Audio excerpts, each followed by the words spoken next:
La pregunta que ha venido resonando en mi cabeza últimamente ha sido, ¿en qué momento dejamos de sentir que pertenecíamos? Y no me refiero justamente a pertenecer, por ejemplo, a un país o ni siquiera a una comunidad. Me refiero, yo creo, a algo mucho más profundo. ¿En qué momento dejamos de sentir que pertenecíamos a la vida misma? Y sé que puede ser algo un poco como pregunta, a lo mejor que dices, ¿cómo se te ha ocurrido esto? Pero es que realmente cuando uno observa mucho a las culturas ancestrales, cómo viven los pueblos indígenas, aquellos que han sido marcados por su tradición, hablamos de India, hablamos incluso de pueblos como Latinoamérica, de pueblos en Estados Unidos como los Hopis, de alguna forma se descubre algo muy curioso.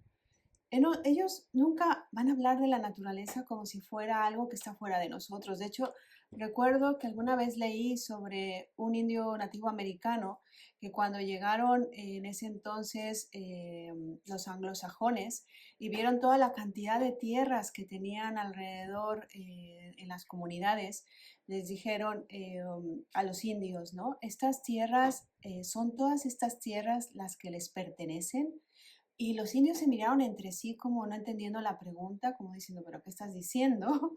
Y dijeron, no, es que nosotros, la tierra no nos pertenece, nosotros pertenecemos a la tierra. Y mira qué profundidad hay en estas palabras, porque normalmente se nos ha enseñado al ser humano a poseer, a depredar, a obtener, a utilizar todo el poder para conseguir. Y creemos incluso que un trozo de tierra nos pertenece cuando ese trozo de tierra nos va a sobrevivir. Creemos que nuestra casa nos pertenece cuando en realidad esa casa nos va a sobrevivir, porque en realidad estamos aquí tal vez como administradores de espacios, pero también se nos ha olvidado justamente sentir que esa naturaleza que creemos que está fuera está dentro de nosotros. ¿Y por qué te lo digo? Porque justamente estas medicinas, tanto la medicina china como la medicina ayurveda, incluso la medicina andina, como tantas otras, honran a la naturaleza y además con gratitud. Por eso, de alguna forma, cuando hablamos, por ejemplo, ahora que he estado más recientemente en Perú y que tienen ese idioma tan bonito que forma parte de su cosmovisión, el quechua, en donde a la luna no la ven solo como un astro que aparece en la noche, sino le llaman mamaquilla. El sol para ellos es el Taita Inti y la tierra sigue siendo la Pachamama. Algunas culturas la llaman como Gaia, como la madre tierra. Y esto parece ser que puede ser una forma muy bonita de hablar, pero en realidad no lo es, porque es una forma muy distinta de relacionarse con el mundo, porque cuando llamas a la tierra madre tierra, dejas de explotarla porque la reconoces como madre. Cuando llamas al padre sol o Taita Inti, dejas de verlo justamente como un simple planeta, un simple astro, porque comienzas a sentir que se te sostiene, incluso esa luminosidad, esos rayos de luz que te acogen. Y esa diferencia cambia completamente la forma de vivir. Hace pocos días que iba conduciendo, era temprano en la mañana y estaban justamente estos dos astros casi enfrentados unos a otros. Estaba la luna que apenas estaba desdibujando y por otro lado teníamos al sol. Y recuerdo que cuando miré a la luna, la sensación de decirle, mamá Quilla, gracias por habernos dado esta noche, me hizo sentir una parte de pertenencia y a la vez una sensación de sostén que no había sentido nunca cuando me refería o cuando la veía. Y comencé a comprender, probablemente muy poco a poco, a lo que se refieren justamente los nativos y los antiguos con estas culturas. Muchas veces que pensamos que el lenguaje solo sirve para describir el mundo, pero las culturas ancestrales justamente sabían que el lenguaje también crea la forma en la que experimentamos la realidad. No es lo mismo decir los seres que están alrededor, seres vivos o incluso los seres humanos, que los vemos como separados de nosotros, a comunicarnos con ellos, con el hermano o mi hermana, que son formas de hablar, pero que de alguna forma nos están conectando con la comunidad. Formamos parte de un colectivo al vivir dentro de un mismo planeta. Y no solamente hablo de los seres humanos, hablo de las plantas, hablo de los animales, incluso te podría decir de los minerales, porque todos nos nutren y a la vez también la Madre Tierra se encarga justamente de proveernos para poder tener todo lo que necesitamos. Pero justamente ahí es donde la mente y la forma en la que nos hemos separado ha confundido todo lo que necesitamos con todo lo que queremos. Porque muchas veces, casi siempre, lo que queremos no es lo que necesitamos. Creo que una de las mayores enfermedades de nuestra época no es únicamente el estrés, sino es esta separación. Nos sentimos separados de nuestro cuerpo, no sabemos reconocer justamente cuando Él nos habla, cuando nos dice que algo se ha desnivelado, porque nos lo dice a través del síntoma. Separados de la naturaleza, separados de los demás, porque estamos tan ensimismados en nosotros mismos que solo vemos nuestros propios problemas y al otro lo vemos tan externo y tan a veces nos da igual porque priorizamos justamente lo que nos sucede dentro, pero tampoco lo compartimos. Por eso cuando aparece esta separación, aparece también el miedo, porque cuando uno cree justamente, y aquí puntualizo, cree estar solo, tiene que defenderse constantemente. Y esto lo noté justamente al aterrizar después de este viaje que hice, que venía pues de alguna forma con esta sensación de conexión, no porque fuera yo más, sino porque el entorno y además la gente que había alrededor te lo ponía muy fácil. Y justamente al regresar con esta sensación de observación y no de juicio, porque yo he estado también ahí, empecé a ver cómo realmente respondemos ante este ensimismamiento y ante esta desconexión, más a la defensiva, menos amabilidad. Incluso si te sonríen, no respondes a esas sonrisas. Si saludas, a veces tampoco lo haces. Y si lo haces, piensas dentro con desconfianza. Porque hemos aprendido a desconfiar, hemos aprendido a estar en estado de alerta, hemos aprendido que el otro es el enemigo. Y esto lo único que ha hecho es separarnos y desconectarnos de nuestros hermanos. Por eso, así como el Ayurveda, y te hablo de la cosmovisión andina con su medicina, y te puedo hablar de la medicina china y de muchas otras medicinas ancestrales que existen y que siguen persistiendo después de miles y miles de años, tampoco existe separación. El mismo espacio que existe entre las estrellas también vive dentro de nosotros, ese manto luminoso que nos acoge cada noche. El mismo fuego del sol también mantiene nuestro Agni, nuestro fuego. La misma agua justamente que corre por los ríos circula por nuestro organismo. La misma tierra sostiene nuestros tejidos, nuestro cuerpo material. El mismo aire entra en nuestros pulmones, somos aliento. No somos espectadores de la naturaleza, somos naturaleza expresándose. Los elementos, los elementales, habitan dentro de nosotros. Lo mismo siempre ocurre en relación cuando plantamos una semilla. La semilla por sí sola no hace nada. Necesita tierra, necesita agua, necesita fuego, necesita aire y necesita espacio. La vida ocurre siempre en relación, siempre, nunca en aislamiento.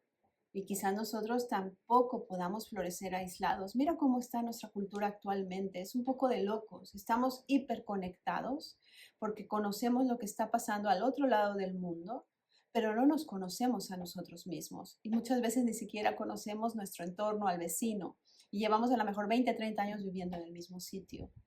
¿Por qué? Porque solamente estamos pensando en el yo, mi, me, mío.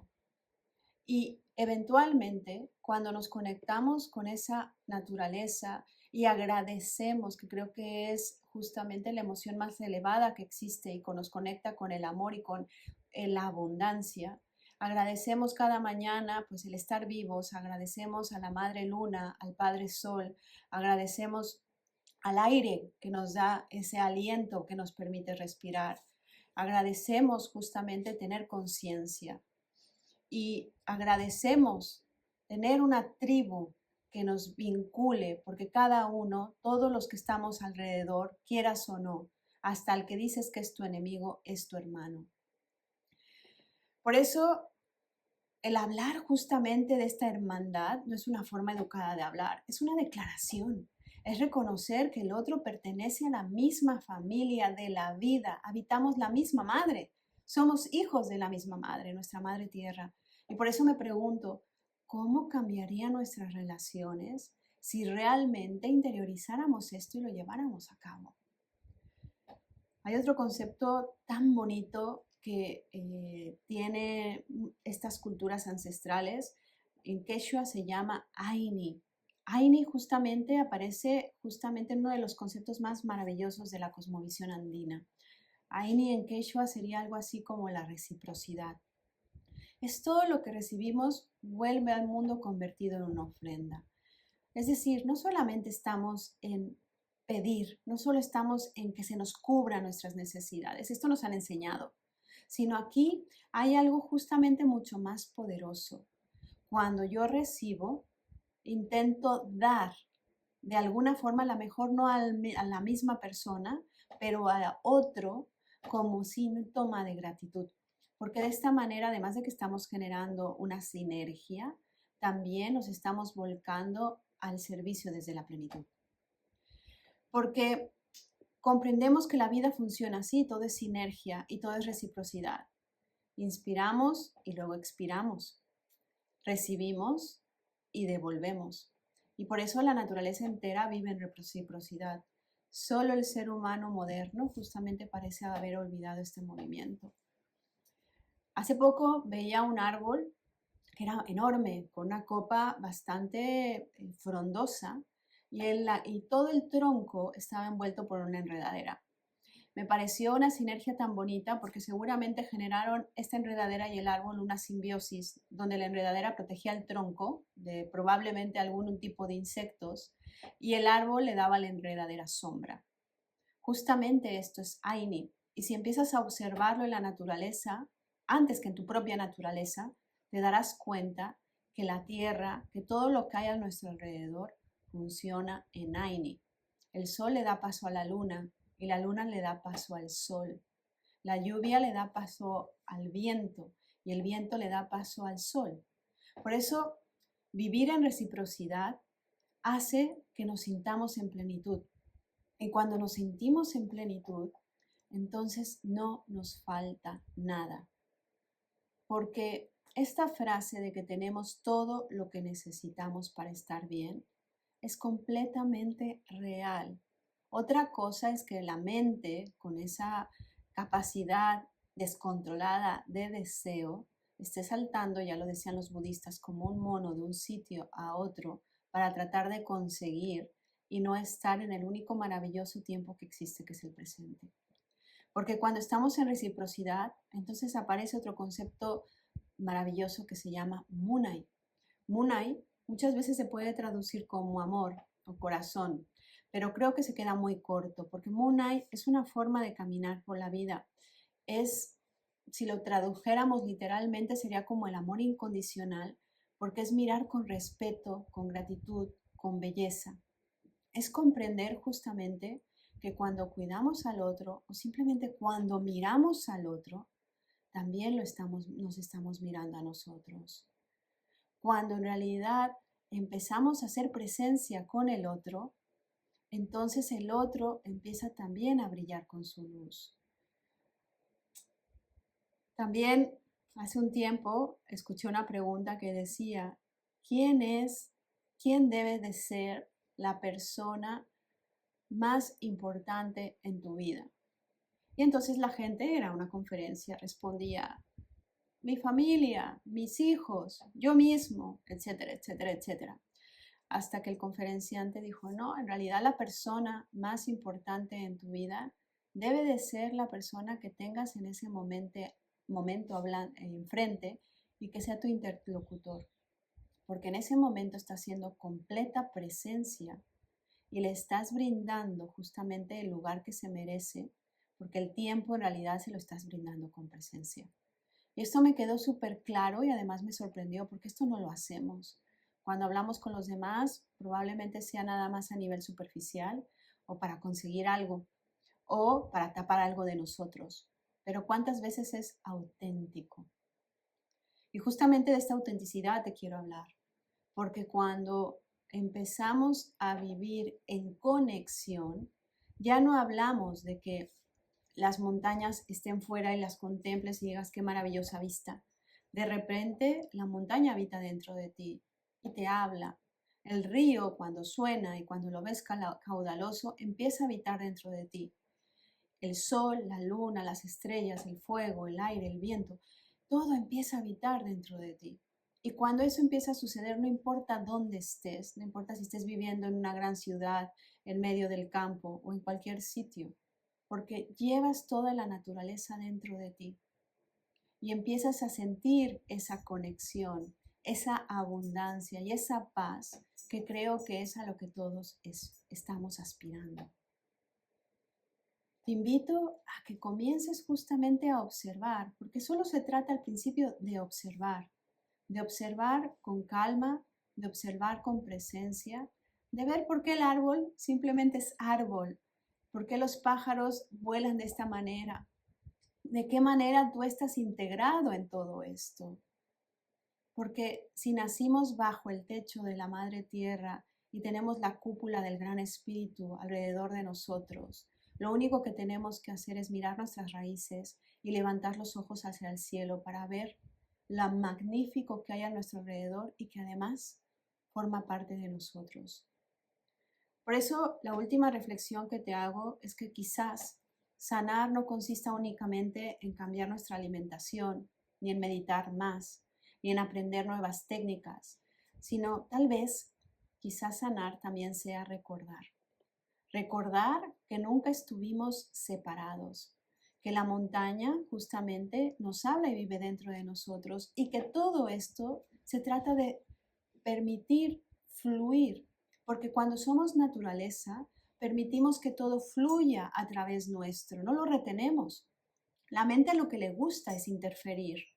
Yo puedo hacerlo mejor, yo necesito conseguir esto, porque si no consigo esto, entonces nadie lo hará por mí. Y no te estoy diciendo que te quedes sentado de brazos cruzados, te estoy diciendo que empieces a confiar, a sentir la vida, porque la vida fluye a través de ti y a fluir dentro de ella, porque entonces es cuando empieza a ocurrir la magia. Y todo aquello que probablemente te venga a la mente como un anhelo, de repente empieza a manifestarse, en lugar de que tú vayas tras de ello. Una vida a través del esfuerzo, a través justamente de la lucha, de la defensa, no es una vida, es supervivencia. Y creo particularmente que no venimos al mundo a sobrevivir. Venimos al mundo a disfrutar plenamente de nuestras capacidades y de nuestras conexiones. Por eso te invito a formar parte de este Ayu, que justamente Ayu es comunidad, donde te hablo a ti como hermana, como hermano, porque formamos parte de una gran familia. Que no olvides que habita dentro de ti una enorme luz, que aunque probablemente ahora no la veas, solamente está esperando que mires hacia adentro y le brindes un poco del amor que tienes dentro y que probablemente te estés guardando. Y ya sabes que si quieres saber un poco más, estamos en Instituto Ayurveda formando comunidad para lo que necesites. Estamos ahí. Recuerda que estas medicinas ancestrales lo que hacen es recordarnos lo que ya sabemos.